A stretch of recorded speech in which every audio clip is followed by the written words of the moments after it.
विशेषसुन्दरं समस्तपापखण्डनं स्वभक्तचित्तरञ्जनं सदैव राममद्वयम्।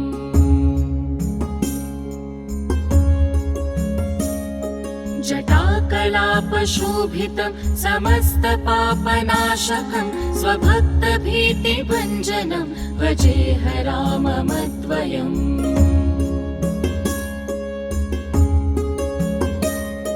निजस्वरूपबोधकं कृपाकरं भवापहं समं शिवं निरञ्जनं भजेह राममद्वयम्।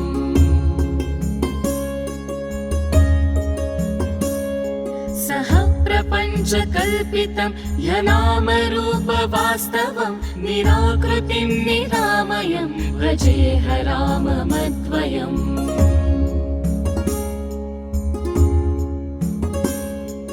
निष्प्रपञ्च निर्विकल्प निर्मलं निरामयं चिदेकरूपसन्ततं भजेह राममद्वयम्।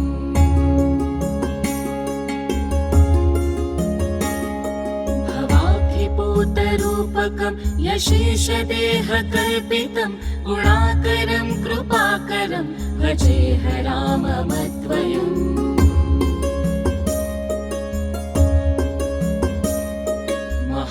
वाक्यबोधकैर्विराजमानवाक्पदैः परब्रह्मव्यापकं भजेह राममद्वयम्।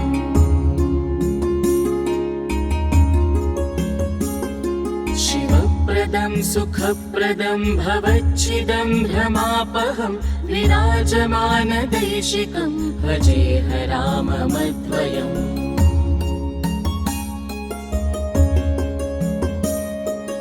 रामाष्टकं पठति यः सुकरं सुपुण्यं व्यासेन भाषितमिदं शृणुते मनुष्यः।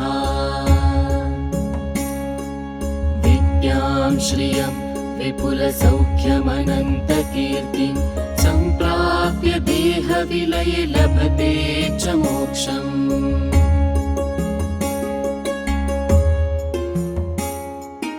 इति श्री व्यासविरचितं रामाष्टकं सम्पूर्णम्।